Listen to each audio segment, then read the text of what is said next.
늦은 밤 한 여성이 천변에 조성된 산책로를 걷습니다. 그런데 한 남성이 뒤따라옵니다. 이 남성, 걸음이 빨라지더니 순식간에 여성을 덮칩니다. 남성의 정체는 40대 이모 씨. 사건 현장입니다. 이 씨는 여성의 목을 잡고 이 풀숲으로 끌고 왔습니다. 다행히 여성이 강하게 저항하면서 빠져나와 경찰에 신고했습니다. 남성은 경찰의 추적을 피하려고 CCTV가 없는 공원 등산로를 통해 도주했습니다. 하지만 얼굴이 고스란히 찍혔습니다.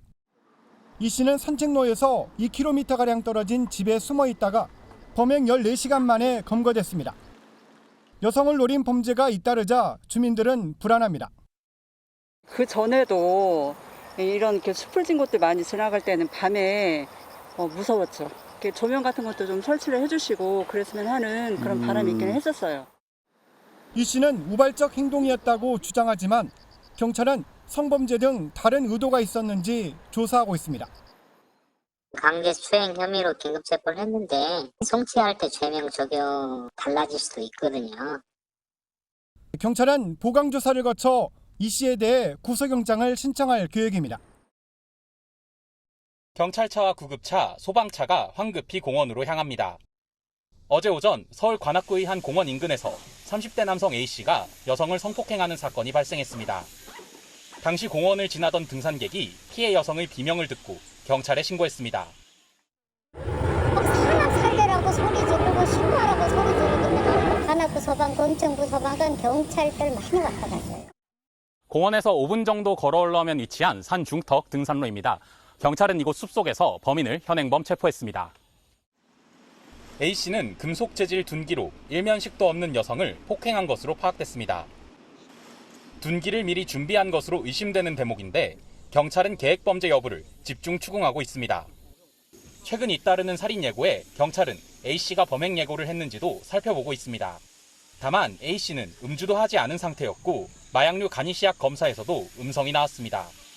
경찰은 오늘 A씨에 대한 구속영장을 신청할 방침입니다. 아파트 계단을 올라가는 여성. 그 뒤를 검은색 옷을 입은 남성이 따라갑니다. 엘리베이터 문이 닫히기 직전 황급히 문을 여는 남성. 잠자코 있더니 내리는 여성을 따라붙습니다. 이어 남성은 일면식도 없는 여성을 집 앞까지 뒤쫓아가 폭행하고 입을 막고 목을 조르며 복도로 끌고 갔습니다.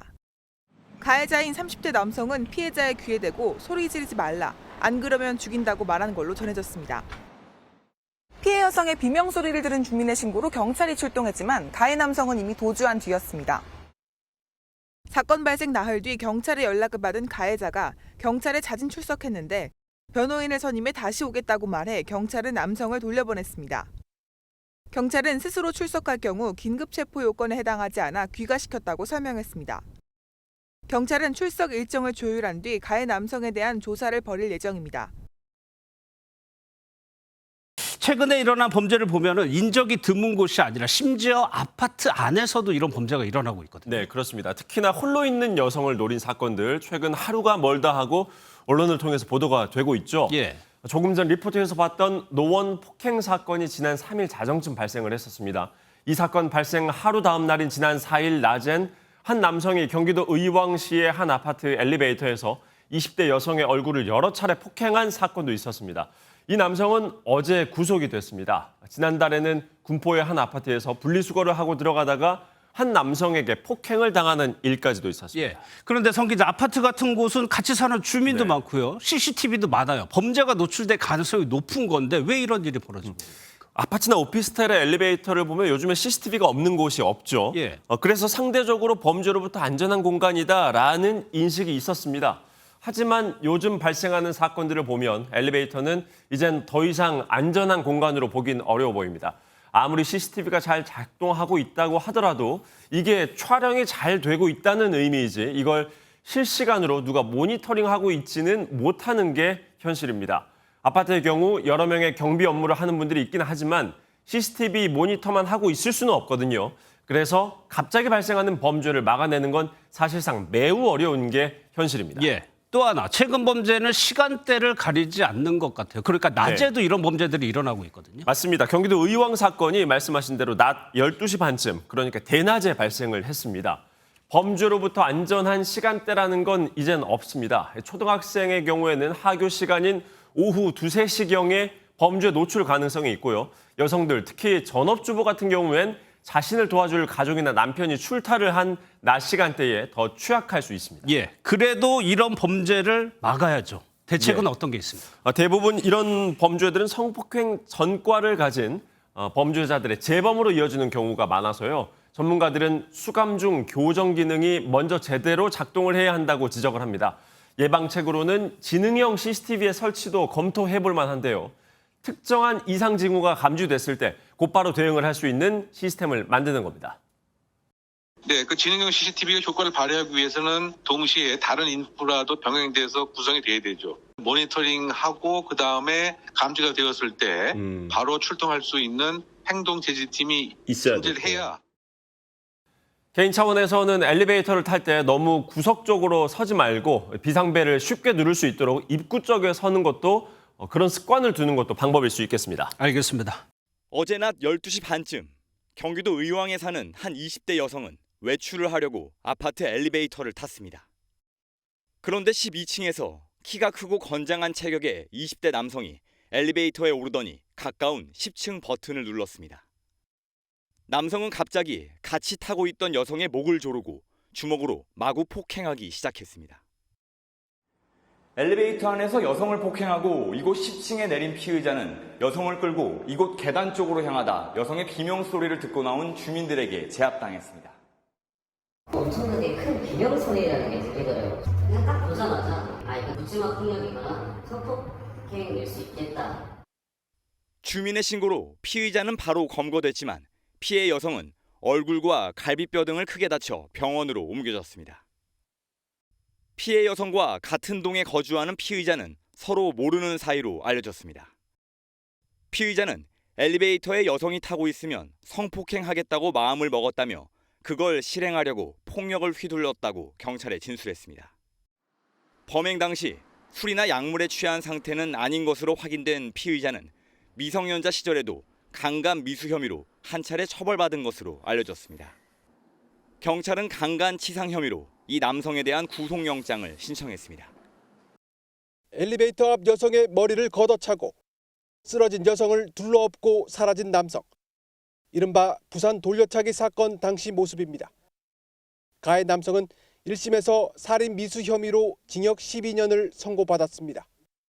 하지만 항소심 재판 중에 여성이 입고 있던 바지에서 남성의 DNA가 검출돼 강간 살인 미수로 공소장 내용이 바뀌었습니다. 2심 재판부는 검찰의 공소 사실을 모두 유죄로 인정하고 징역 20년을 선고했습니다.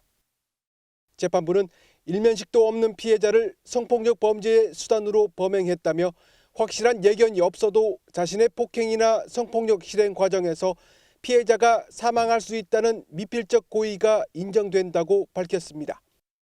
그러면서 범행 당시 여성인 줄 몰랐다고 하는 피고인의 주장은 도저히 받아들일 수 없다고 덧붙였습니다.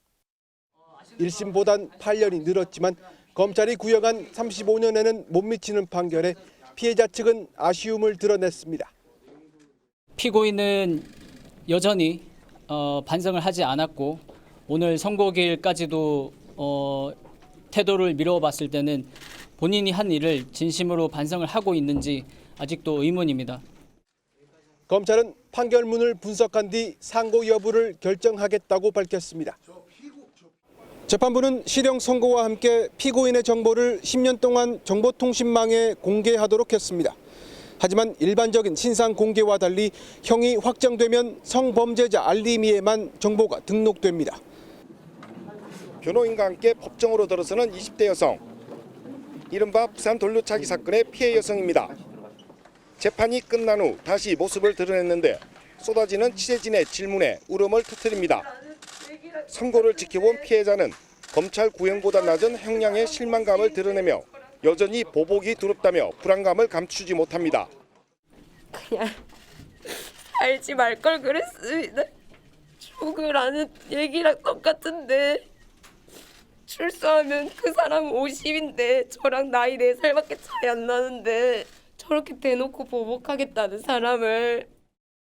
사건 발생 1년이 지났지만 피해 여성은 아직도 그날 일을 기억에서 지울 수 없습니다. 왜 죄 한 번도 안 저지른 사람한테 이렇게 힘든 일을 만들게 하는 건지. 나는 아무 잘못도 안 했는데. 재판엔 가해자와 함께 구치소에 있었다고 주장하는 남성도 나타나 출소하면 보복이 있을 것이라고 경고했습니다. 나가서 피해자를 찾아가서 죽여버리겠다, 더 때려주겠다. 저한테 2주 동안 그렇게 하루도 빠짐없이 얘기를 했고요. 이 남성은 보복을 막기 위해서라도 가해자의 신상 공개와 함께 더 강력한 처벌을 해야 한다고 목소리를 높였습니다.